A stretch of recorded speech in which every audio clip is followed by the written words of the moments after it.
ओ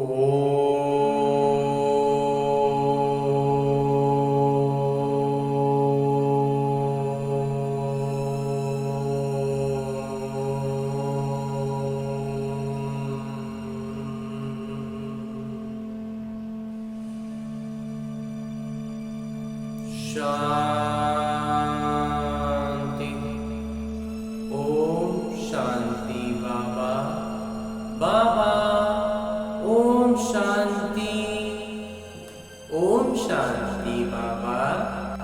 आज 27 सितंबर 2023 की मुरली है। बाबा कह रहे, मीठे बच्चों, कालों का काल आया है तुम सबको वापस ले जाने।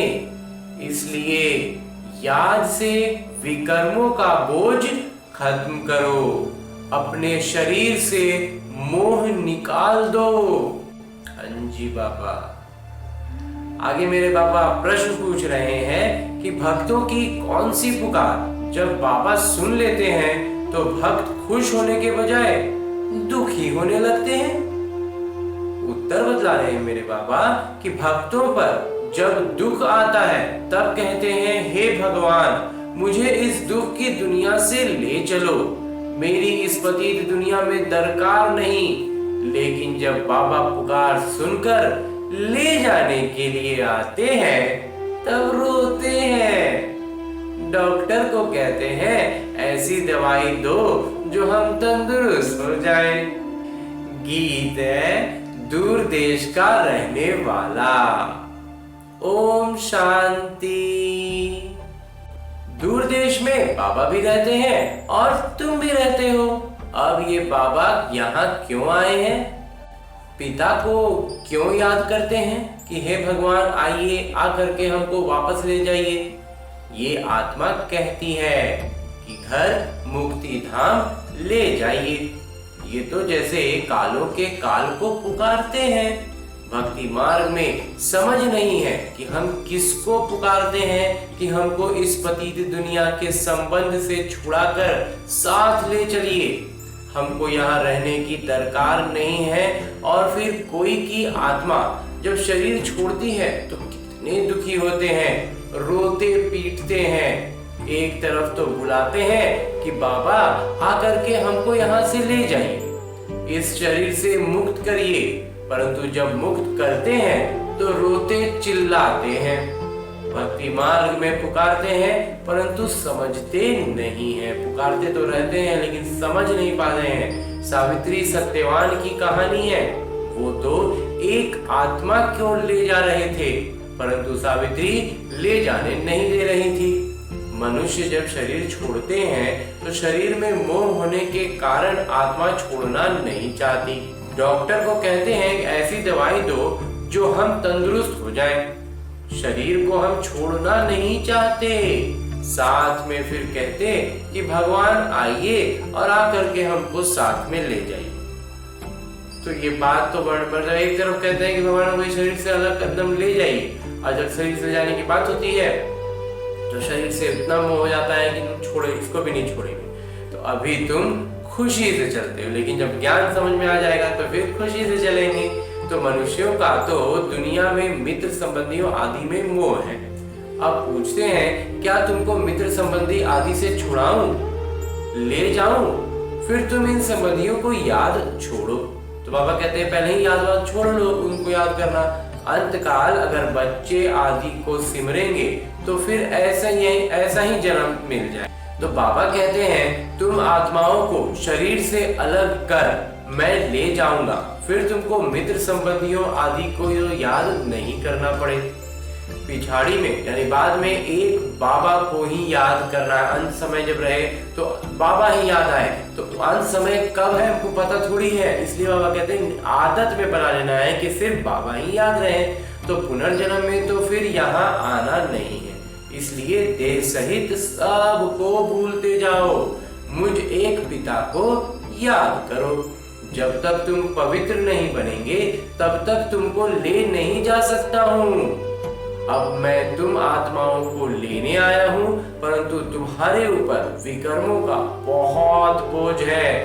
ये आत्माओं से बात कर रहे हैं। बाबा परम धाम से आए हैं, पराये देश में। अपना देश स्वर्ग जो स्थापन करते हैं उसमें तो उनको आना नहीं है। स्वर्ग में फिर बाबा नहीं आते हैं। यहाँ तुम दुखी होकर बुलाते हो। मुझे तो एक ही समय आकर सभी आत्माओं को वापस ले जाना है। चाहे खुशी से चलो चाहे नाराजगी से चलो। अब जब पुकारे हो आए हैं, तब आए हैं, तो वैसे ही थोड़ी जाएंगे, लेके ही जाएंगे। चलना है जरूर। तो बेहद के पिता कालों का काल आत्माओं को वापस ले जाते हैं। गोया सभी मनुष्यों का विनाश करने आते हैं। पति पत्नी होते हैं, पत्नी का पति मर जाए तो कितना रोती हैं। अभी कहते हैं हमको ले चलो, हमें कुछ नहीं चाहिए, परंतु तुम पतितों को ले नहीं जा सकते, इसलिए पावन बनाने आया हूँ। पतित अवस्था में नहीं ले जा सकते हैं बाबा। पावन तब बनेंगे जब अपने को अशरीरी समझेंगे, देह सहित देह के सब संबंध भूलेंगे, मुझ एक पिता को याद करेंगे, तो तुम्हारे विकर्म विनाश होंगे। युक्ति तो बहुत अच्छी बतलाता हूँ। कल्प कल्प हर कल्प में बाबा युक्तियां बतलाते हैं, फिर हम भूल जाते हैं। तो तुम जानते हो ये सब शरीर खाक हो जाएंगे। होलिका होती है तो उसमें धागा जलता नहीं है, तो आत्मा भी जलती नहीं। बाकी इस भंगोर को आग लगनी है। सभी शरीर जलकर खाक हो जाएंगे और आत्मा शुद्ध हो जाएगी पूरी तरह से। पहले ही आत्मा से सारे विकार हटा देने हैं, तो जो बचा कुचा अंतिम का होता है ना, वो सब जल उनके खत्म हो जाएगा। तो आत्माओं को शुद्ध बनने के लिए निरंतर आत्म अभिमानी, देही अभिमानी बनने का पुरुषार्थ करना है। देह होते भी अपने को आत्मा समझ बाबा के साथ योग लगाना है। जैसे सन्यासी लोग ब्रह्म अथवा तत्व से योग लगाते हैं, कहते हैं हम तत्व में लीन हो जाएंगे।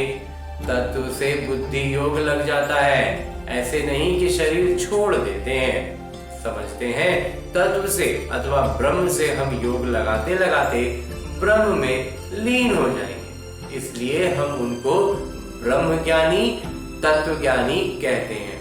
तत्व का ज्ञान है उनको, तो तुमको ज्ञान है हम आत्माएं तत्व में रहती हैं। वो समझते हैं कि हम तत्व में लीन हो जाएंगे। अगर कहें कि हम जाकर वहां रहेंगे तो भी ठीक है, लेकिन आत्मा लीन तो होती नहीं। अगर बोले कि हम वहां जाकर के वहां रहेंगे तो वो एक बात हुई, लेकिन कहते हैं नहीं हम उसी में पूरा लीन हो जाएंगे, तो वो बाबा कहते हैं तो सही बात ही नहीं है। तो बुद्धे का मिसाल देते हैं, लेकिन वो तो गलत है। मिसाल क्या देते हैं कि पानी का बुलबुला है और वो फिर पानी में ही मिल जाए, वो मिसाल ही गलत है। ज्योति में लीन होने की बात ही नहीं, ज्योति ज्योत समाने वाली बात भी बाबा कहते हैं सही नहीं है। अविनाशी आत्मा का सारा किरदार भरा हुआ है जो कभी विनाश हो नहीं सकता।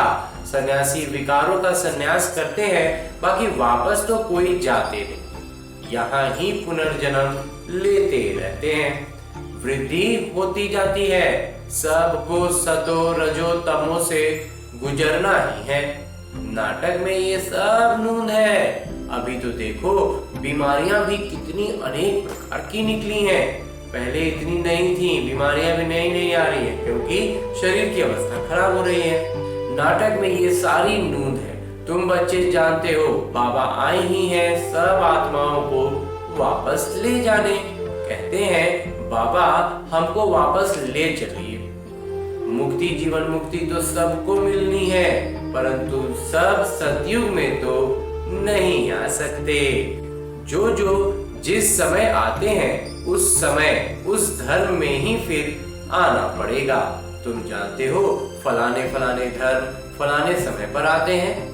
बाबा भी कल्प पहले मुआफिक आए हुए हैं। इतनी सब आत्माओं को वापस ले जाएंगे। इस धरनी को कितनी खाद मिलनी है, नई दुनिया को भी खाद चाहिए ना। तो सब मनुष्य जानवर आदि खत्म हो खाद बन जाएंगे, फिर सतयुग में कितना अच्छा फल देते हैं, जो तुम बच्चों ने साक्षात्कार भी किया है। तो तुम बच्चे जानते हो बाबा कालों का काल है। सब कहते हैं बाबा हम खुशी से आपके साथ चलते हैं, हमको ले चलिए, हमको यहाँ बहुत दुख है। ये है ही दुख देने वाली दुनिया। दुख धाम में एक दूसरे को दुख देते ही रहते हैं। अपार दुख है, अब तुमको सुख में ले जाने आया हूँ। अब एक को याद करेंगे तो वह वर्षा पा सकेंगे, नहीं तो राजाई का पूरा वर्षा पा नहीं सकेंगे, फिर प्रजा में चले जाएंगे। बाबा आकर राजाई का सुख देते हैं और कोई भी धर्म स्थापक राजधानी स्थापन नहीं करते हैं। ये तो राजधानी स्थापन कर रहे हैं गुप्त वेश में, क्योंकि आत्मा के स्तर पर बदलाव करना है। बाहर से कुछ हो रहा है कि नहीं, कुछ नहीं, आत्मा के रूप में परिवर्तन हो गया। आत्मा जब नए शरीर में जाएगी तो उसको शरीर भी नया मिलेगा, उस अनुसार मिलेगा। तो कोई को पता नहीं है कि सतयुग में लक्ष्मी नारायण की राजधानी कैसे स्थापन हुई, शरीरधारी देवताएं कहां से आए, जबकि कलयुग में तो असुर थे। असुरों और देवताओं की लड़ाई तो चली ही नहीं है, न लड़ाई की बात है, न विकार की कटारी चलती है। फिर क्यों दिखाते हैं कि लड़ाई लगी? मूंझ गए हैं। वास्तव में ये मूंझ रावण ने इस तरह से हमारी बुद्धि में मूंझ जाए, हमारी बुद्धि, हम कहीं बढ़ ही नहीं पाए धर्म की ओर और वो बैठ जाए, वहीं रह जाए। इसलिए ऐसी ऐसी बातें दिखला करके हमारी बुद्धि को कंफ्यूज करती हैं, मूंझ जाते हैं। तो सृष्टि तो वही है, फिर समय बदलता है। ये है बेहद का दिन और बेहद की रात। सतयुग त्रेता को दिन कहा जाता है। वहां तो लड़ाई होती नहीं, परंतु वो राजधानी उनको मिली कैसे? कलयुग में तो राजधानी है नहीं। कहते हैं बाबा वंडरफुल है, एकदम आश्चर्यचकित वाली बात है आपकी स्थापना का कर्तव्य। ये जो बाबा जो कर्तव्य निभा रहे हैं ना, ये बहुत बहुत वंडरफुल है। इतने बच्चों को सुखी जो बनाते हैं। बाकी हाँ, अपने अपने पुरुषार्थ अनुसार ऊंच पद पा सकते हैं। तुम जानते हो 5000 वर्ष बाद परमपिता परमात्मा आते हैं। 5000 के वर्ष के बाद ही आते हैं बाबा। भर करके कोई प्रभु कोई गॉड कहते हैं, पिता तो है ना। हाँ जी बाबा, पिता कहना कितना अच्छा है। ईश्वर हमारे पिता हैं। सिर्फ प्रभु कहने से इतना मजा नहीं आता है, उतना बहुत ज्यादा नजदीकी नहीं आती है। जब पिता कहते हैं, बाबा कहते हैं ना, तो एकदम जैसे बाबा गोद में उठा लेते हैं। तो गॉड कहने से सर्वव्यापी समझ लेते हैं, और गॉड कहेंगे तो सर्वव्यापी हो गए। तो फादर कहा जाए तो सर्वव्यापी तो कह नहीं सकेंगे, जब पिता कहती हैं तो फिर सर्वव्यापी नहीं होंगे। तो अब तुम आत्माएं सुन रही हो, समझती हो कि हमारे बाबा हमारे पिता आए हुए हैं, हमको योग से पवित्र बना रहे हैं। तो बाबा शिक्षक सदगुरु को याद करना पड़े। यहाँ बच्चों को भाषा आती है सम्मुख रहने से। हम तो आत्मा है, इस शरीर से किरदार निभाते हैं। बाबा हमको लेने आए हैं। हम पुरुषार्थ करते हैं कि बाबा से योग लगाएं। बाबा को याद करते करते बाबा के पास चले जाएंगे। कोई सन्यासी जो बहुत उत्तम होते हैं तो वो भी ऐसे बैठे बैठे शरीर छोड़ देते हैं। समझते हैं हम आत्मा जाकर ब्रह्म में लीन हो जाएंगी। सभी मोक्ष अथवा मुक्ति के लिए ही तो पुरुषार्थ करते हैं, क्योंकि संसार में बहुत दुख है, इसलिए मोक्ष अथवा मुक्ति चाहते हैं। उन्हों को ये मालूम ही नहीं रहता कि दुनिया का ही चक्र फिरना, ये जो अभी दुख की दुनिया है, यही सुख की स्वर्ग हो जाएगी। अब इसमें हमारा किरदार जरूर अविनाशी होना चाहिए, और उसमें हमारा जो किरदार है वो तो अविनाशी रहेगा। तुम्हारी बुद्धि जिन मिसल होनी चाहिए। जिन की कहानी कहते हैं ना, बोला हमको काम दो नहीं तो खा जाएंगे, फिर उसको काम दिया, सीढ़ी चढ़ो और उतरो। तुमको भी बाबा कहते हैं मेरे साथ बुद्धि योग लगाओ, नहीं तो माया जिन खा जाएगी। माया है जिन, योग लगाने नहीं देती। अच्छे अच्छे पहलवान बहादुर को भी माया कच्चा खा जाती है। तुम जानते हो बाबा सिखलाने आए हुए हैं। कहते हैं बच्चे अब सम्मुख आया हूँ, मुझे अब याद करो, नहीं तो माया जिन जो है ना वो कच्चा खा जाएगी। ये काम दिया जाता है तुम्हारे ही कल्याण के लिए, तुम विश्व के मालिक बन जाएंगे। अपने को आत्मा समझ शरीर का भान छोड़ देना है। सन्यासी मतलब देह सहित सब सन्यास, बाकी अपने को आत्मा समझना है। तुम जानते हो ज्ञान और योग बल से बाबा हमको 100 देवी देवता बनाते हैं, राजाई स्थापन हो रही है, ये राजयोग है। ये बातें शास्त्रों में नहीं है। पांडव इतना राजयोग सीखे, फिर हुआ क्या? बस जाकर पहाड़ पर गल मरे। बुद्धि मूंझ जाए ना, इसलिए इस तरह की बातें उसमें लिखी गई हैं। फिर कैसे पता पड़े कि राजाई की स्थापना कैसे हुई? अब इन बातों को तुम समझ सकते हो। हाँ जी बाबा, जब ज्ञान आता है ना तो फिर ये बातें समझ में आती है क्यों ऐसा है, अब काहे हम लोग उसमें जाके मूंझ जाते थे और मूंझते थे। और वास्तव में सच वास्तविकता ये है कि हम मूंझ जाएं और हम कुछ कर नहीं पाए, इसीलिए ये बातें उसमें डाली गई। बाबा कहते हैं अब मुझे याद करो और ट्रस्टी बनकर श्रीमत पर चलो। हर बात में राय लेते रहो। बच्चों आदि की शादी करानी है, मना थोड़े ही करते हैं। हर एक का हिसाब किताब अलग अलग है। अब किसी का जिससे शादी हो रही है उसके साथ उसका भी हिसाब किताब करना चुकता बाकी होगा, तो उसको तो बाकी चुकता करने के लिए, भोगने के लिए तो करना ही होगा ना। इसलिए बाबा कहते हैं कि मना थोड़े ही करते हैं, जो हिसाब किताब तो चुकतू करने का है ही। तो जैसे जैसे जो बच्चे हैं उनका हिसाब देख राय दी जाती है। तो जो बच्चे जैसे हैं, बाबा बता रहे हैं कि जैसा जो है, जिनमें ज्ञान का अंकुर फूट रहा है, जो बाबा के बच्चे हैं वो ज्ञान में आ जाएंगे ना, उसके बाद फिर रुझान उधर जाएगा ही। तो कहेंगे बच्चों की शादी करानी है, भल करो, पैसा तुम्हारे पास है तो मकान भल बनाओ, मना नहीं है, मकान आदि बनाए, बच्चों की शादी आदि कराकर हिसाब चुकतू करो। सब भी करने से हिसाब जो बचा हुआ है ना इस लौकिक जगत में, सब चुकतू कर देना है। अभी समझते हैं कौन अच्छा पद पा सकते हैं। कितना मुश्किल है, इसमें बड़ी दूरदेशी बुद्धि चाहिए। राजाई पानी है, कम बात थोड़ी ही है। राजा का पद लेना, वो भी कौन सा राजा? विश्व का राजा का पद लेना है, तो इतना भी आसानी से थोड़ी ना मिलेगा। थोड़ा तो उसमें पुरुषार्थ करना पड़ेगा, लेकिन क्या करना है, कैसे करना है, इसका तरीका क्या है, कहाँ कहाँ पर अंक कट जाएंगे, कैसे अंक बढ़ जाएंगे, हर एक बात बाबा सूक्ष्म स्तर पर समझाते रहते हैं। जब तक काम समाप्त हो जाए, बच्चे आदि का हिसाब किताब चुकतू कर छुट्टी करो। कोई से हिसाब है, कर्जा है, वो तो पहले उतारो। ये भी समझने की बात है, कन्याओं को कोई बोझा होता नहीं है। रचयिता को सब काम समाप्त करना है, फिर बाबा वारिस बना सकें। माया भी अच्छी रीति खटकाएगी, परंतु तुम ये भी समझते हो कि बाबा तो बहुत मीठे हैं, सबको पवित्र बनाए वापस ले जाने आए हैं।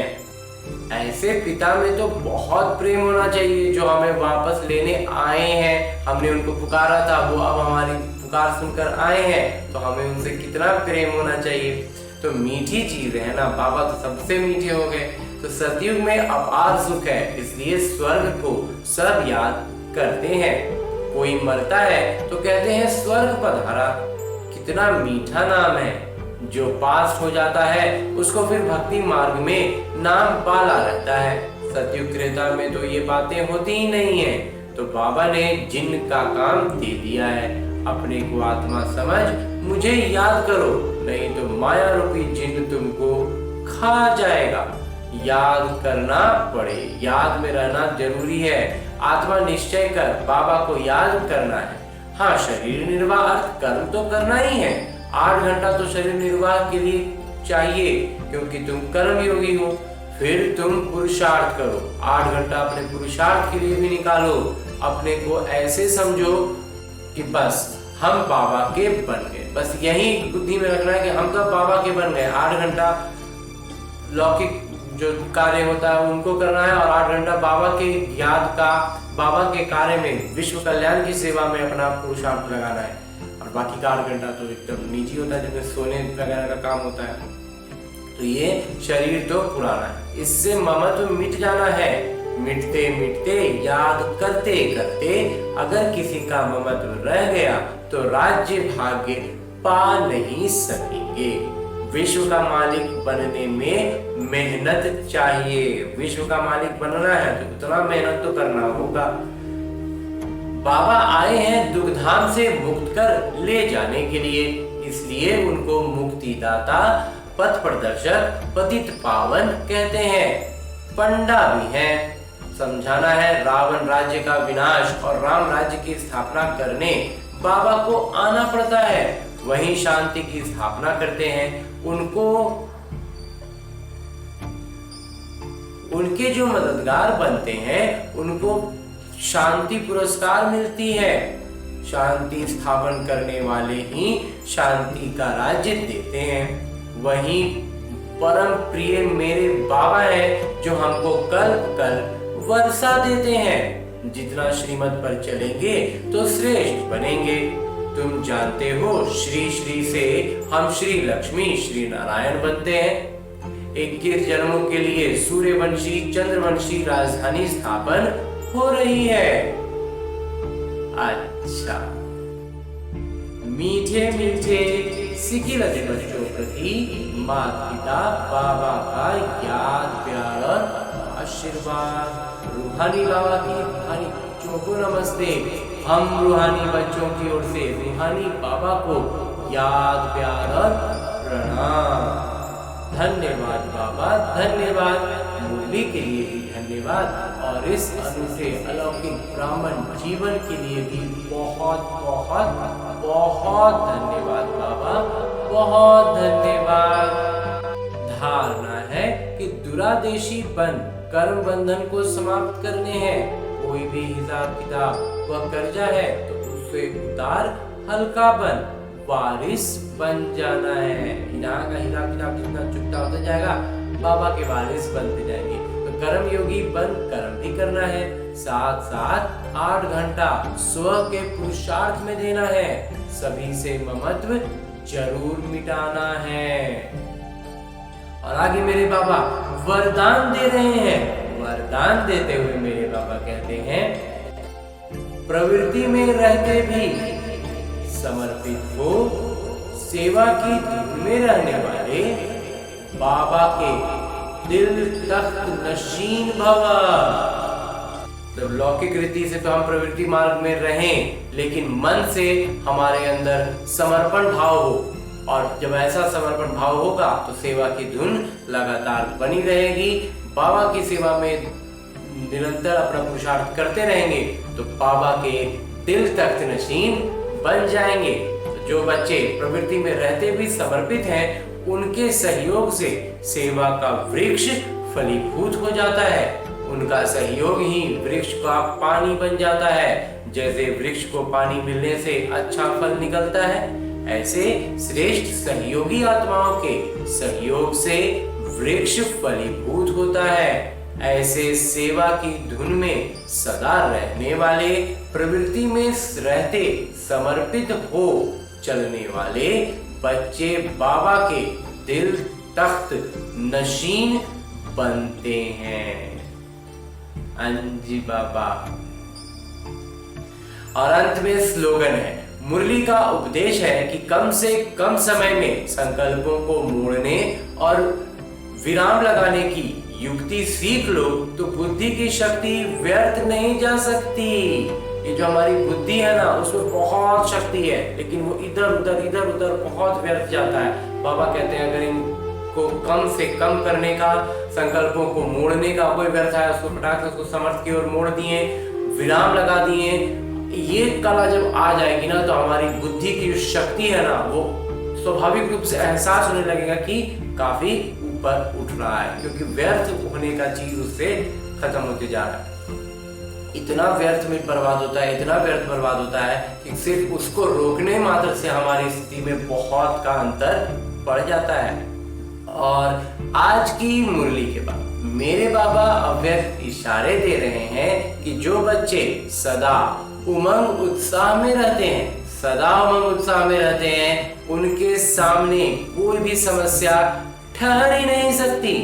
उमंग उत्साह वाले कभी दिल शिकस्त नहीं हो सकते, सदा दिल खुश।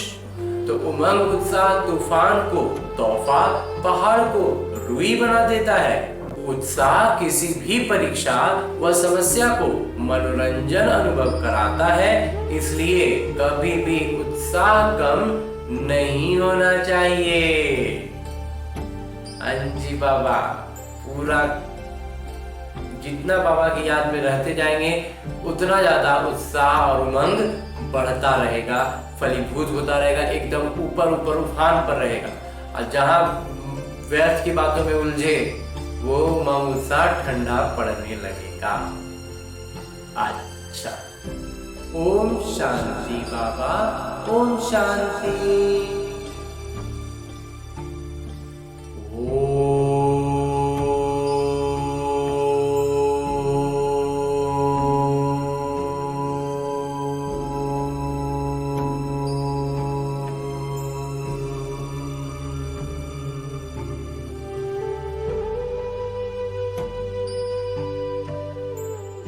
शांति।